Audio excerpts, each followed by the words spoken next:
Hello, everybody. Wow. That was an interesting way to say it. Hello, everybody, and welcome.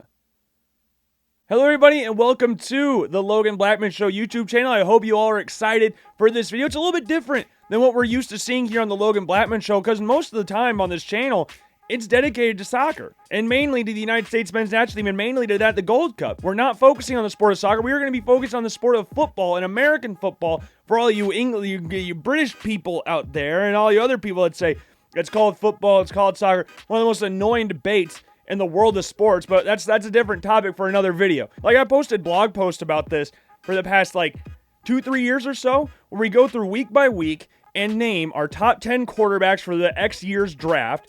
So last year was obviously the 2023 NFL draft. We had the 2022 draft before that. I believe we did one for 2021 as well. I'm not sure. You can go check that out on the LoganBlackmanShow.com, where you can also check out links to everything else we offer. You can check out links to the podcast on there. You can check out links to, you can get access to the YouTube channel from those videos. You can check out some merch as well. You don't need to do that, but we do have some. This is an old one. Oldie but a goodie, I guess you could say. The Draft Expert. We got this from March Madness. What do they call it? Bracket experts?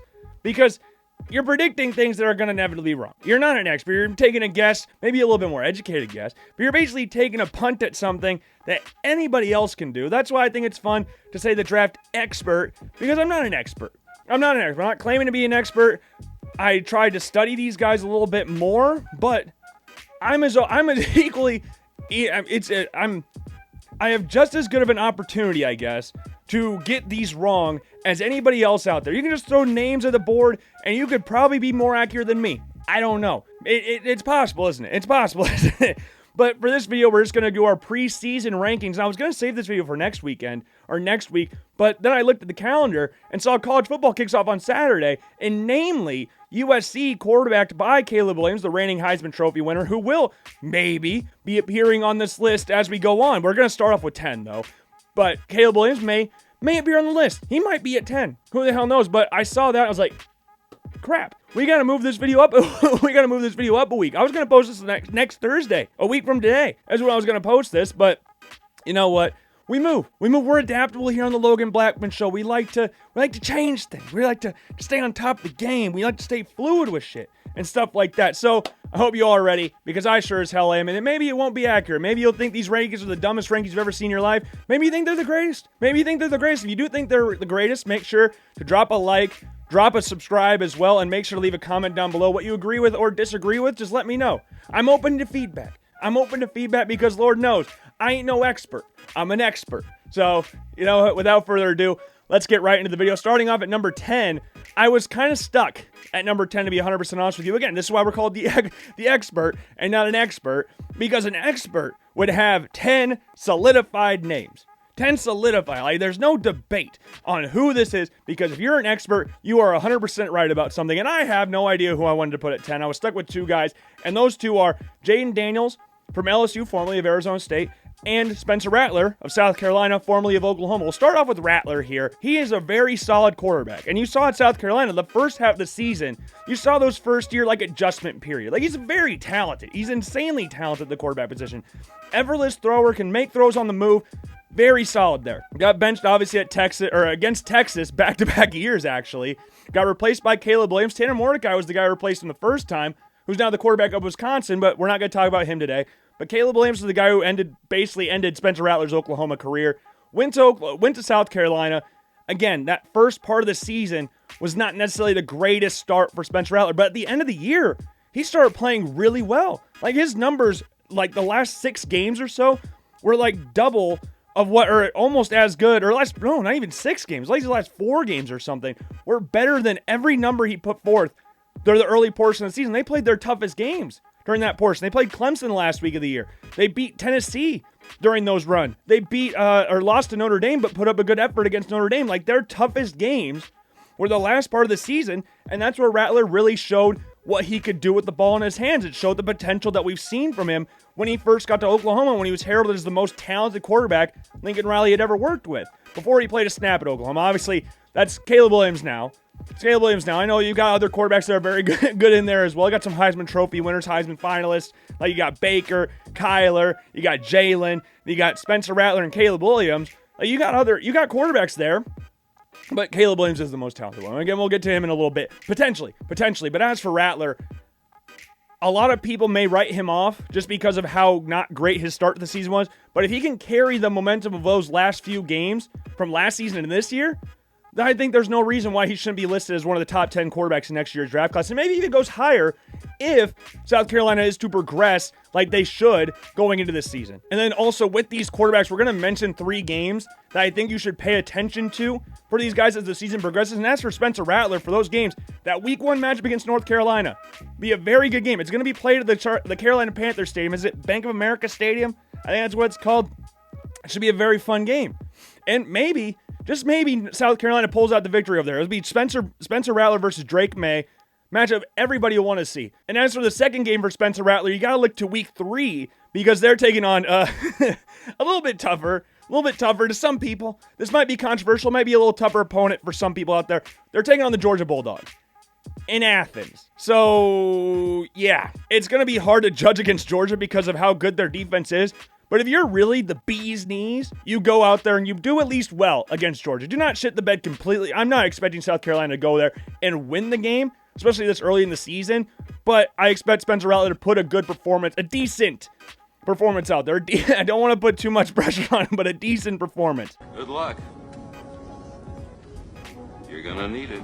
And the final game we're going to talk about this game for Spencer Rattler is week 12 against Clemson. This is a team that South Carolina beat last year. Again, this is one of the teams we brought up when Spencer Rattler was kind of catching his stride toward the end of last season. It was between the Tennessee and Notre Dame's game. And again, that Tennessee game, monster game. But Spencer Rattler, 6 passing touchdowns in that game. And against Clemson, a rivalry game, he threw for 360 yards. Sure, he had 2 interceptions, but 2 touchdowns, 360 against Clemson's defense. And this year being at South Carolina, I think will be a big push for Spencer Rattler. And if they can beat Clemson back-to-back years, which however likely you want to say that is, that'd be insane. That'd be absolutely insane. And then moving on to the other guy we got at the 10 spot, Jayden Daniels.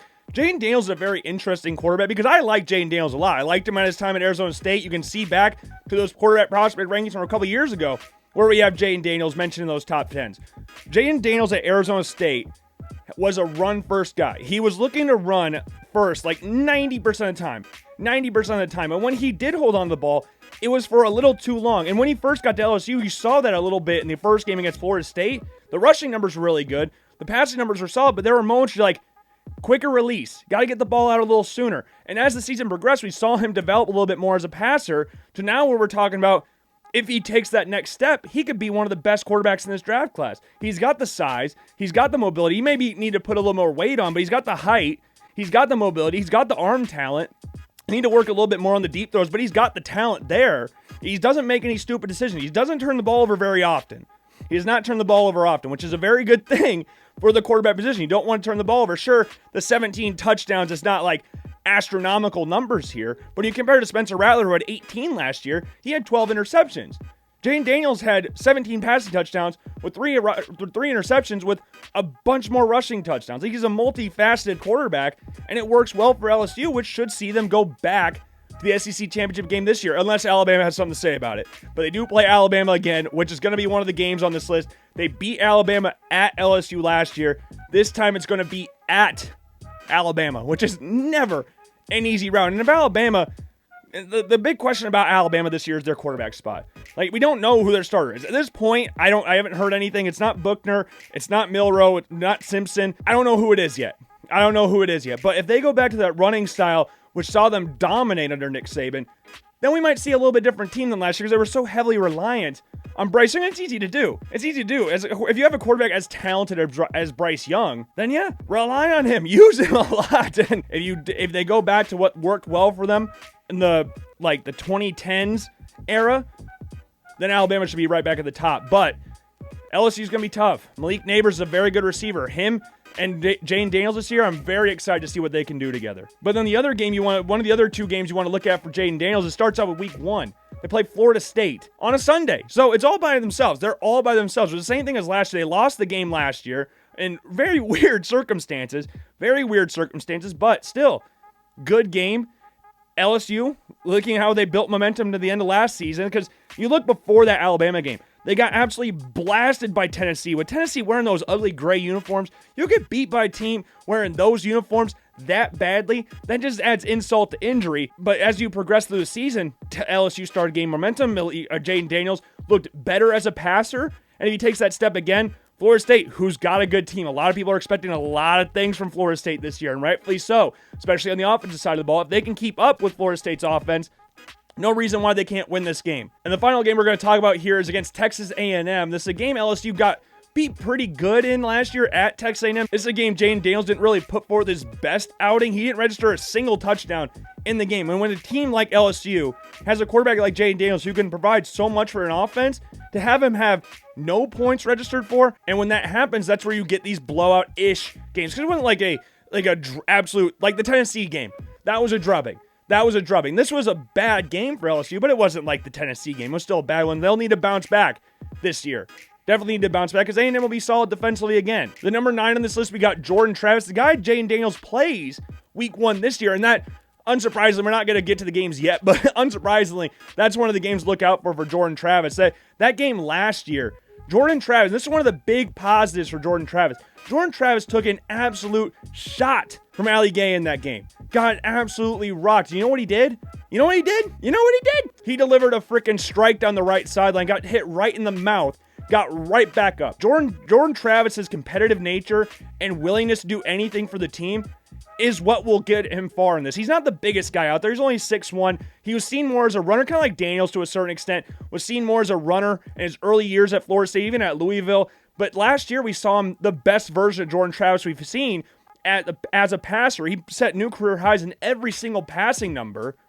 And he's got some things to still work on as a passer, but if last year's anything to build off of, we should be good going this season. When you look at Florida State, again, we brought this up with Jaden Daniels, Florida State's going to have a lot of expectations placed on them this year. Like, you're returning Trey Benson, who's one of the best running backs in next year's draft class. You got Johnny Wilson, freaking monster, 6'7", 240 pounds. We got like another Jameis Kelvin Benjamin matchup here at Florida State. And we know how well that one worked out for him. Ignore the NFL stuff. And for college, that was a very nice connection at Florida State. And then you got transfers coming in as well. Keon Coleman and Jaheim Bell. Jaheim Bell, one of the more athletic tight end H-back combos in college football. And then you got Coleman, another big dude, 6'4" wide receiver from Michigan State, put up 700, 800 yards last year for them. With all the question marks they have at the quarterback position, to put up that many yards is very impressive. So the offense for Florida State and that read option, the RPO for Florida State mainly, will eat next year. With Trey Benson and Jordan Travis in the backfield, with those options out wide, Jordan Travis should have an insane year. I could definitely see him pushing up higher than this if he develops the way we're expecting him to this year. He's a natural playmaker, very good quarterback, and you see Florida State. We brought up South Carolina and how they're possibly building momentum going into the season. Florida State outscored their opponents 253-109 and scored over 40 points 4 times during those last 6 games. So if they can carry that momentum, if Jordan Travis can make that jump again as a passer like we saw last year, because he's a natural playmaker, he's going to make plays for the offense. We just want to see it a little bit more consistently in the pass game, which again was very solid last year. But if he takes that leap and Florida State takes that leap, we could be looking at a very special season for Jordan Travis and co. this year. As for Jordan Travis's games to watch this year, we obviously talked about the LSU game earlier. It's week 1, rematch of last year. Again, should be a fun one. Should be a very, very fun game. And then the next one we're going to talk about is at Clemson. This is early on in the season. This could be like a preset ACC title game right here. You got Clemson's defense. I mean, Clemson's got players on offense like Will Shipley's there. Like, Will Shipley's a very good running back, but defensively is what they're known for. Florida State versus Clemson, week 4, definitely a game to watch out for. And then the final game we're going to talk about is at Florida. Florida, I'm not really expecting a lot of things from, but it's a rivalry game. It's in the swamp. So Florida's going to be up for it. Florida State, if things go the way we're expecting, Florida State should cruise through the season. For the most part, that Clemson game will be tough. The LSU game will be tough. But Florida, maybe they sleepwalk past them. Maybe Florida's up for it. Maybe Florida State's not. Who the hell knows? But that's definitely a game to watch out for this year. At number 8, this might seem a little low. This might seem a little mean, but we got Michael Penix. At number 8. And you're going like, well, Logan, look at the numbers he put up last year. Logan, look at the quick release. Look at all this stuff that he has. Look at what he did last year at Washington. Look at the receivers he has. Look at like what he did with Adunze, with Polk, with McMillan. Look at these guys. Look at all the stuff they did last year. Yeah, I know. I think he's very good. I do think he's very good. But the injuries scare me. I'm not going to lie. Multiple torn ACLs. Like his last year at Indiana, 900-something yards, 4 touchdowns, 7 picks. And 3 of those against Iowa, a game I was at. If you would have told me that version of Michael Penix would turn into this guy, where he's last year has, if you just look at last year's numbers alone, this is the crazy part about Michael Penix. If you combine his previous years at Indiana, his last year's numbers are better than his entire Indiana career. So it's only going to get better from here. And with the weapons all returning for the most part from Penix, I expect his numbers to be very, very good. But his age, his injury history, it might scare some people away. I think he's decently mobile. He doesn't run a lot. He barely runs, but he does have athleticism in him. And maybe it's the lefty thing, but it might be a little mean because Penix will put up good numbers. I have no doubt in my mind Penix will put up good numbers. But the injury history does scare me a little bit, so we got him down a little bit lower. He's got a decent arm. Nothing like wow, but he's got a decent arm. We'll keep him down to 8th with definitely room to move up the list, definitely. And 3 games to watch out for Michael Penix this year. We got, again, a game against Oregon, which was a very fun game last year. Very, very fun game last year. Bo Nix, his throw at the end of the game was not the greatest. Was not the greatest throw of all time, really short-armed throw, but this game being at Washington, because last year was at Oregon. So this time going to Washington, maybe we see a repeat of last year. Who knows, but that's definitely going to be a game to watch out for. And then week 9, we got at USC. At USC. Could Washington possibly pull off the upset against USC? Because the USC's loaded again. They got Caleb Williams, the reigning Heisman Trophy winner, the favorite to win the Heisman this year, the favorite to go first overall in the draft. Like, it'll be tough. But that's a fun game. Very fun game. And the last game we're going to talk about here is Utah. It's at home. Going to Utah. To Utah's a tough place against Kyle Whittingham's squad. Tough game. Tough game. Defensively sound as always, but that's a game you're definitely going to want to watch out for. Number 7 on this list is Bo Nix. Like, if you would have told me, kind of similar-ish to Michael Penix, if you would have told me in his last year at Auburn that Bo Nix would be a top 7 quarterback in a draft class of any kind, I would have called you crazy. He had a lot of potential at Auburn. Like, he was Auburn's chosen son. Like, he was their chosen son. He was at the national championship game, Auburn against Oregon. He was there. He was like, this is the savior of Auburn football. So to see him go from Auburn, boyhood fan of Auburn, transfer him to Oregon, I can't lie. There wasn't, especially when they just lost Mario Cristobal to Miami, there wasn't a lot of expectations going into the season. But, hey, Bo Nix, put your hands up, everybody. That dude balled out last year. Like, he had 40 touchdowns last year, passing and throwing. He even put forth receiving touchdowns. Like, his numbers last year at Oregon were 100 times better than what we saw at Auburn. We saw a guy that could zip the ball literally everywhere on the field. And a lot of Oregon's plays last year, they got a new offensive coordinator coming in. Will Stein was formerly at UTSA, but Oregon ran a lot of fake short passes, zips down the middle. And Bo Nix can make all those throws. He's got a big-time arm. He's very athletic, but the age thing will probably dip him down a little bit. But this dude, he was a baller last year. You cannot you can diss on Bo Nix for his time at Oregon or Auburn all you want. All you want. The Lord knows I would. But he is a freaking beast at Oregon. And we'll see how he adjusts to this new offense, if it's anything different. UTSA, again, with Frank Harris at quarterback, they run a similar-ish mobile quarterback style of offense.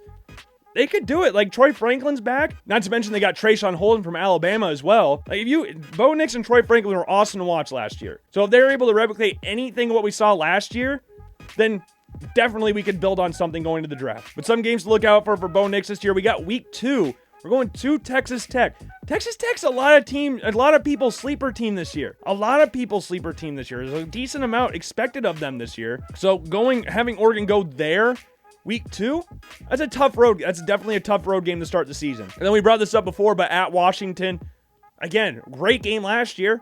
Oregon was on the losing side of that. Can they try to rectify that this year? And then the final game, USC. They play USC this year. Oregon against USC. What a freaking matchup that's going to be. That is going to be the most hype. That might be a 52-49 game. Like, that is going to be an insane offensive explosion, and I'm here for it. I'm definitely here for it. And then number 6 on the list, and again, I preface this because I understand. It might be a little high, but Joe Milton. Joe Milton. I know I brought up the age thing with Knicks, with Penix, but from a athletic and tools standpoint, there are not a lot of quarterbacks better in this class than Jeez. There are not a lot of quarterbacks better in this class than Joe Milton. From just a natural athlete the dude's freaking huge. He's like 6'4", 240 pounds. He's the strongest arm in college football by far. He says he could throw it 90 yards. Like, people are going to start comparing him to Anthony Richardson. And like Anthony Richardson has pro day, where he hit the ceiling, but Joe Milton at the basketball game last year for College Game Day just hucked the basketball and just threw it out of the stand. He threw it from half court, just threw it in the stands. Had absolutely no purpose for it. Absolutely no purpose for it going into that, but just to excite people going into the season. With Josh Huppel, like, this could be a very fun season. Very fun season. He's got the running ability as well. The thing that scares me, though, is that he's never played more than 6 games in a season. Remember, he was the starter at Tennessee before Hendon Hooker. An injury got Hendon Hooker the starting job in the first place. He obviously took hold of it. Should have been a Heisman finalist last year had it not been for the injury against South Carolina. Maybe even regardless of that. But Joe Milton, this offense could be very fun. Josh Huppel in this offense, this could be insane. And I understand they don't have Jalen Hyatt. They don't have Cedric Tillman. But Tillman was injured a lot last year. He was hurt a lot last year. So they're bringing back a lot of the key members in the receiving core that they had already. Not to mention they got Dante Thornton from Oregon, a big 6'5" wide receiver. Give you that nice physical presence on the outside as well. So there shouldn't be that massive of a drop-off between what we saw last year and what we're going to see this year if everything works out how it should, if Milton reaches those expectations that people are setting for him, including myself. From a physical tool standpoint, there's no reason why he shouldn't be a top 6 quarterback in this draft. And as for games to look out for Joe Milton, you got Texas A&M going to Knoxville. It should be a win, but Texas A&M, they're a tough team. They're tough, not really like the best, but they're always going to be a tough outfit. But then it gets a little hard. You play Alabama and Georgia. Again. But this time it's going to be flipped this year. We got Alabama at home. You got Georgia on the road. You got Alabama on the road, Georgia at home. But that doesn't make things easier. They're going to be tough outfits. But Tennessee's going to be fun. I'm very excited. With Josh Huppel and Joe Milton, this team could do a lot this year. They just need to get things figured out on the defensive side of the ball. Because their defense last year, for a lack of a better term, was ass. So if they can figure that out, they could be a very good team and a big threat in the SEC going into this season. Again, if Milton reaches his potential. It's weird to say potential, though, as a guy who's like 100 years old. He's going to be 24 in March. I say that like it's about, I'm turned 26 in a couple months. So I shouldn't be making fun or chastising people for being 24. Like, I remember when I was 24, all those years ago, being 24. But it's kind of funny to see potential with a 24-year-old. But we just haven't really seen it in long spurts for Milton, so it'll be intriguing to see how he does this year. Number 5 quarterback on this list, we got Quinn Ewers from Texas. Potential out the freaking ass, dude. Dude's got potential coming out the wazoo. This dude's one of the highest rated quarterbacks in high school history. And not only that, he was actually a higher rated recruit in the same class as Caleb Williams, the guy who won the Heisman Trophy last year. According to 24/7 Sports, Quinn Ewers was the number 1 quarterback in that class. Caleb Williams was number 2. So, just fun things to think about. We could have a rematch of USC-Texas in a bowl game this year. Wouldn't that be fun? Our favorite SEC Big Ten matchup. That's next year. We won't see Caleb Williams or Quinn Ewers in either one of those conferences next year. But for the here and now, Quinn Ewers, again, insanely talented. He's still got that little wonky throwing motion, but it's worked well for him. And you saw, like, really good spurts from Quinn Ewers last year, like the game against Alabama before he got hurt. You saw the game against Washington in the bowl game. Very good games from Quinn Ewers, but you saw other games that were just kind of like head scratchers. Like, you didn't see everything wasn't clicking for Quinn Ewers in certain games. The game against Oklahoma, I completely forgot about the game against Oklahoma. Insane game for him as well. Insane game. Dominated. It was his game back from Alabama. Absolutely dominated Oklahoma in that game. But you look at games like he had against Oklahoma State and games like he had against TCU. Not great. Not great stuff. And I think if he puts it all together, he could be absolutely insane. I expect him to go off this year with no Bijan, with no Roshan Johnson. They did bring in CJ Baxter, 5-star recruit at running back, so maybe he's able to replicate some of what Bijan did. We're not going to put that on him right away throughout his college career, but the main focus in the offense will be placed on Quinn Ewers' shoulders. And you got Xavier Worthy, you got a Donnie Mitchell out wide. Like, you've got good receivers, he should have a really good year. He's got a good arm. He's got very good ball placement. He's got very good touch on his deep throws. Like, I really like Quinn Ewers. But he doesn't run the ball particularly well. He moves around the pocket well. I don't want to say he's like completely immobile. He can move around the pocket. He's just not a very fleet-footed guy when it comes to running the ball down the field. But if Texas reaches that level that we expect them to be, kind of like we talked about with Florida State and Tennessee with Joe Milton, if Quinn Ewers can find consistency and stay healthy, we could be seeing a superstar in college. So this dude is freaking good. Now, I do fear for him, though. I do fear for him a little bit because of the fact Arch Manning is there. Because remember when Quinn Ewers went to Ohio State, he was, again, the highest-rated high school recruit. 100 rating on 24/7 Sports. Comes into Ohio State. They don't know who their starting quarterback is at the time. C.J. Stroud's there.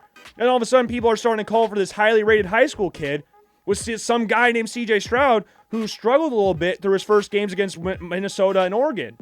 I think we're going to see a similar thing here. If Quinn Ewers struggles in any capacity, we'll see Arch Manning's name get shouted all around the stadium. All around the stadium. He's got the Manning name. So that's all you really need. So I'm intrigued to see if that happens, but I'm expecting big things from Quinn Ewers this year. And then games for Quinn Ewers, we got at Alabama. They obviously came close to beating Alabama last year at home. And if Quinn Ewers stays healthy, maybe they do beat Alabama. Because remember, before he got hurt, that was probably was going to be potentially his best game in college, was that game. Like, he was balling before he got hurt. Or I think it was his shoulder that he hurt in that game. If he can stay healthy, this could be an interesting game for Texas this year. Because Alabama may be still trying to find their identity. They might be still trying to find their identity. So this could be a perfect opportunity for Texas to pounce on that. And then obviously the next Red River rivalry, you got Oklahoma. This is a game, again, that Quinn Ewers dominated last year. Like, I don't have the numbers in front of me right now, but where's it at? Yeah, last year against Oklahoma, 289, 4 touchdowns, 1 interception. 49-0 win. Dude dominated last year. And Oklahoma should not be worse or much worse than what they were last year. I don't think anybody was expecting a lot of things from them last year. But the fact they went 6-6 or 7-6 or 6-7, whatever the hell they went, was a little bit, weird to see. You don't really see Oklahoma looking like that.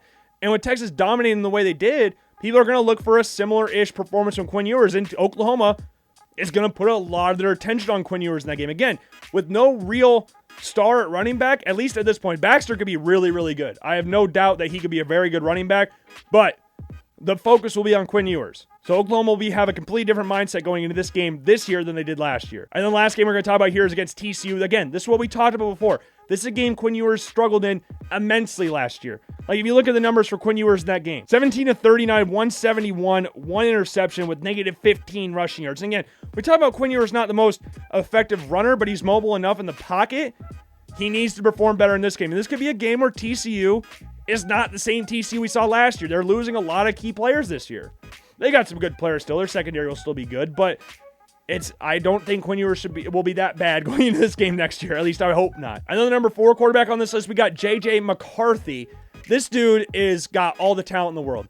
He's got all the talent in the world. And it's going to be interesting to see how he develops again this year, because we saw him progressively get better in the passing game as the season went on. You look at the last few games for J.J. McCarthy at the end of the year, against Ohio State, against Purdue, against TCU. Like, those 3 games, he progressively got better in the pass game. And now, that game against TCU his performance a little bit overshadowed by something else, family-related, that happened in the stands. But nonetheless, the dude can play.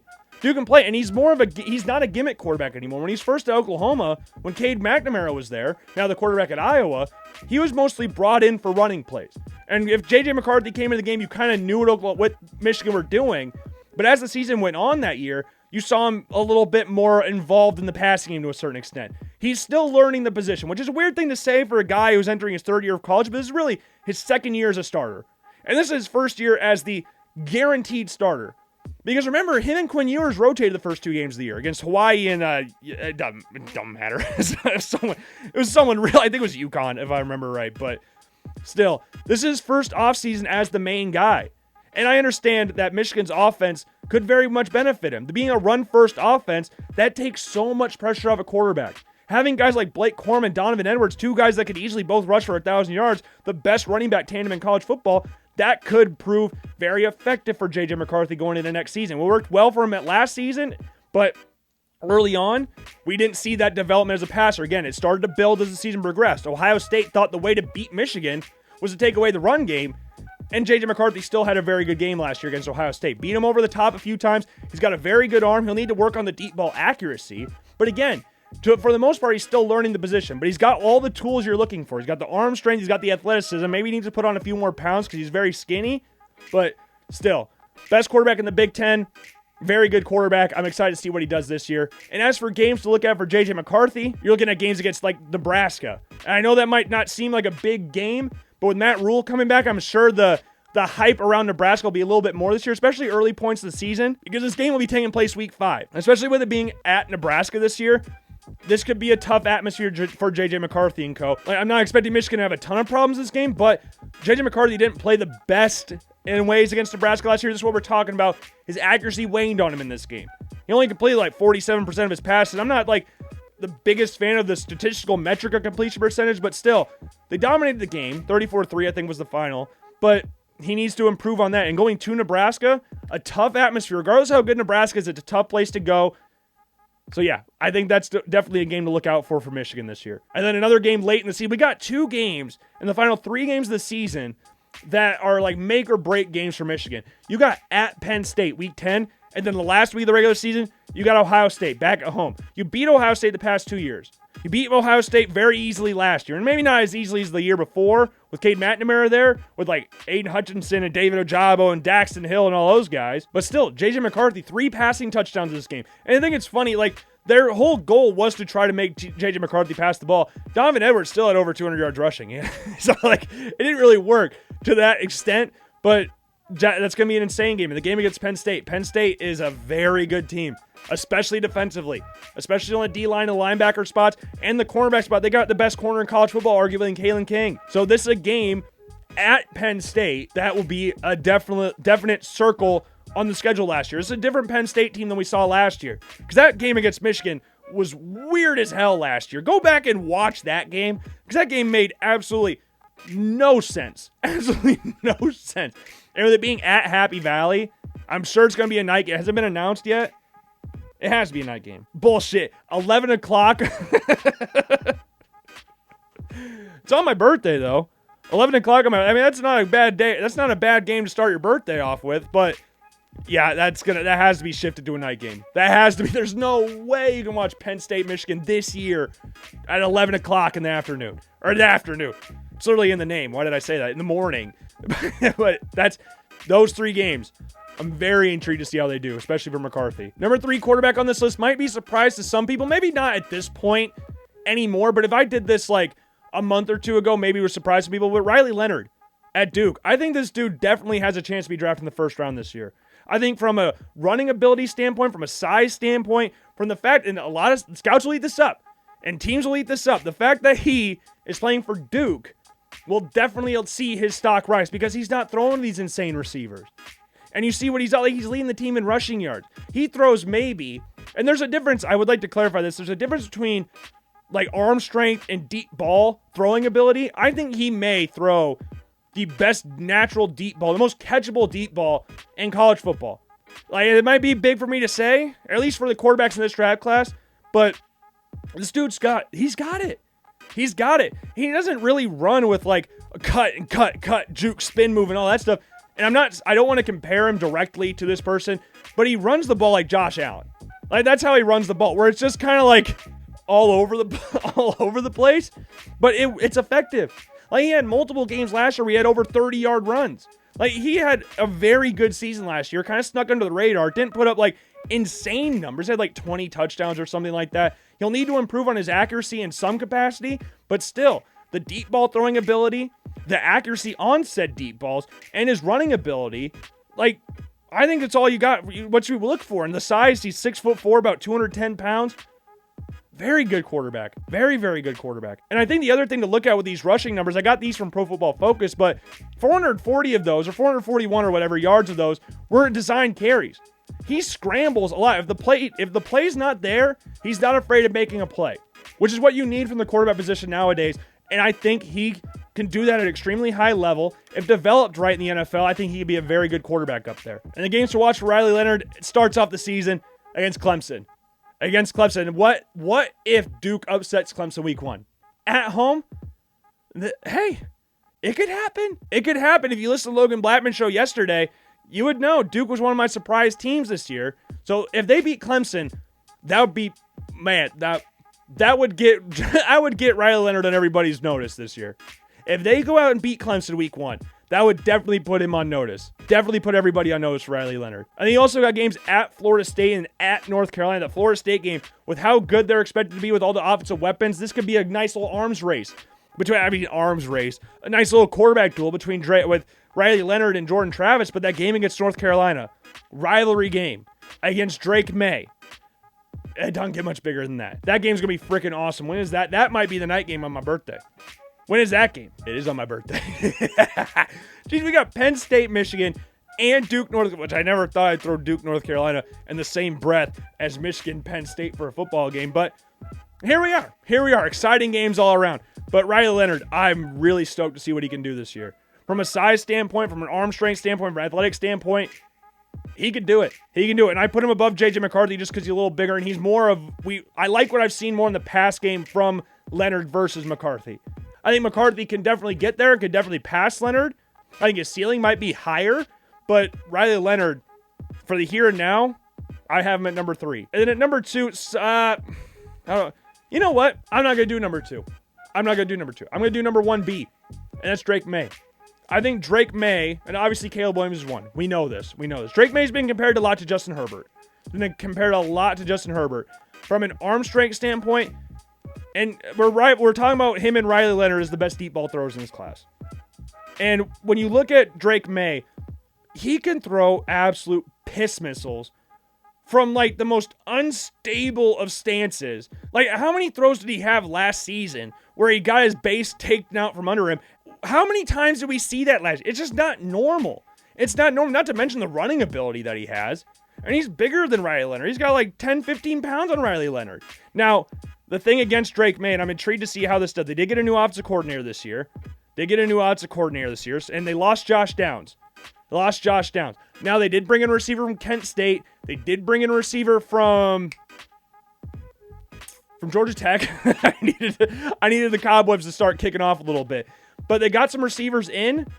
But how will the offense look in general? And you look at the last few games of the year. I think it was the last 4 games for North Carolina. Drake May did not play his greatest. Like a game against Georgia Tech, a game against, well, I know Clemson in the conference championship, and then Oregon in the Holiday Bowl. Who was the last game? They had like one other game in there, but I don't remember what was it. They had one other game in there. NC State. Makes sense. Makes sense. But I think the big things with Drake May, very poised. Like, again, we talk about his legs getting kicked out from underneath him. The dude doesn't seem phased. He can throw from off-balance positions. And that's very great. That's what you like to see. And he's got an absolute hose for an arm. So Drake May would definitely be number 1 if it weren't for Caleb Williams. Like a definite number 1. And I wouldn't be surprised come April if Drake May is number 1. I would not be surprised because you look at the size, you look at all the physical tools he has. The fact he plays for North Carolina, I could definitely see him being number 1. He puts up great numbers as well. You look at his numbers he put up last year. The dude puts up insane numbers. Led North Carolina in rushing yards as well. Dude's a baller. But number 1's Caleb Williams. The reigning Heisman Trophy winner, maybe another reigning Heisman Trophy winner by the time the draft comes around. Like, we might be looking to the second ever 2-time Heisman winner next to Archie Griffin. Like, Caleb Williams is the Caleb Williams is the overwhelming favorite for the Heisman Trophy at this point in time. Like, it's insane. He's so talented, so immensely talented, and he throws on the run great. His ad-lib ability is insane. Which, if you look at the current state of the NFL, and this is why he gets compared to Patrick Mahomes all the freaking time, is because his ability to make plays off script, basically. Like, he can throw perfect balls off his back foot. He can make great throws on the run. Maybe not with the same power, but he still shows off the same accuracy when throwing on the run. And his throwing on the run, sometimes, for a lot of quarterbacks out there, his throwing on the run is better than their throwing in the pocket naturally. Like, Caleb Williams is just an insane athlete. And I think what's fun about Caleb Williams, and what makes him different from Drake May, is that he pretty much just reacts off instinct, goes off instincts. He will run the ball. He will scramble around. He will run around the entire backfield if need be to make a play. His playmaking ability is immense. And you see the run against Utah in the conference championship game. That play made no sense. And he's not that big either, but still had only 3 less broken tackles than freaking Anthony Richardson. So he doesn't go down easily. He's just an ultimate competitor. And he's a freaking headache for defensive coordinators because of his ability to run around in circles before delivering a dime or running upfield. Now, they did lose Jordan Addison, which is, not great. Not great to lose one of the best receivers in college football, but they bring back all of their main receivers apart from Jordan Addison last year. Not to mention bringing Dorian Singer, who transferred from Arizona, who was a 1,000-yard receiver last year as well. So, they've got options again. It wasn't just Jordan Addison. These guys that they have now weren't far off yardage-wise than Jordan Addison. So, USC, I have no problem with Caleb Williams being the best quarterback in college football again, but in regards to the draft, I do think Drake May could push Caleb Williams for that spot. So, that's why we have him at 1A, 1B. So the top and bottom of the list, we have 1A, 1B, 10A, and 10B. Oh my goodness. But games against Utah, games against Arizona, his ability to make these throws from weird ass angles. He did it multiple times the regular season game against Utah. He did it in the game against Arizona the week later. He's just so talented. So talented. One of the most talented quarterbacks you've ever seen. And that's why I think he'll probably be the number 1 pick at this point in time. But again, Drake May, he's knocking on the back door. But yeah. Oh, I don't think I did this. I don't think I went over this. Did I do Drake May's go-to games and Caleb Williams' go-to? I did not. Remember Drake May, his go-to games to look out for this year. We brought it up with Spencer Rattler, but that game against South Carolina week 1. The game against South Carolina will be a tough one. Nice little quarterback duel at the Carolina Panthers Stadium, North Carolina versus South Carolina. Very fun game to start the season. And then we brought up again with Riley Leonard, that game against Duke, North Carolina. In basketball, insane. This year in football, with 2 of the top quarterbacks in the draft, according to me, that's going to be a much talked about game. And then week 11, you got at Clemson, which is, again, a game Drake May didn't necessarily play his best game in last year. The offensive coordinator situation with Longo going up to Wisconsin, will they be as explosive as they were the season prior? They'll need to be all that and more against Clemson. I don't know if they have enough to pull it off, but crazier things have happened. And for Caleb Williams, these games to look out for. He plays at Notre Dame this year, USC Notre Dame. Always a good game. Always, usually. And that game last year was kind of his Heisman moment game. That was when I think, anyways, I could be wrong, we saw the Heisman pose breakout. That game against Notre Dame. That was his, I'm him. I'm going to win the Heisman Trophy this year. And going to Notre Dame, hostile environment. Home of the Bush Push. This game has got so much history in it, and going to Notre Dame, insanely fun game to watch. Then we got a game against Utah, which was the first game of the regular season last year, was an insane game. The game in the conference championship game was an insane game for a little bit, and then it wasn't. It was a good game until it wasn't a good game. But we still saw some great Caleb Williams plays in that game. So who's complaining? And then that final game we're going to talk about here is at Oregon, USC at Oregon. Fun one. Really, really fun one to look out for. But that's what I got for you in our 2024 preseason 2024 NFL Draft quarterback prospect rankings for you at this point in time. We're going to put the list up here or here. I don't remember which side it goes on, but we're going to go through it again. Remember, 10A, 10B, we had Jayden Daniels and Spencer Rattler. Number 9, we had Jordan Travis. Number 8, we had Michael Penix. 7, it's 7, right? Yeah, 7. We had Bo Nix. Number 6, we had Joe Milton, which might seem a little high to some people, but I think he can, with this offense and his skill set, I think he could definitely be up there. Number 5, we had Quinn Ewers. Number 4, J.J. McCarthy. 3, Riley Leonard. 2, we have Drake May, or 1B, and 1A, we have Caleb Williams. So I hope you enjoyed. If you did not, I sincerely apologize. We'll try to be better next week because we're going to do these, or not next week, but in 2 weeks once the whole college football, because we got week 0. Caleb Williams plays this weekend, but we got everybody else coming up the week after that. So we'll do these weekly. We'll update the quarterback list as the season goes on. But yeah, hope you enjoyed. And again, if you didn't, I apologize. We'll try to be better next time. And I've been Logan Blackman. Make sure to check out all the links down below in the description. Leave a comment if you could to let me know what you thought of the list. And also subscribe and give the video a like if you liked it as well. So I've been Logan Blackman. That's the list. And I will see you guys later. Peace.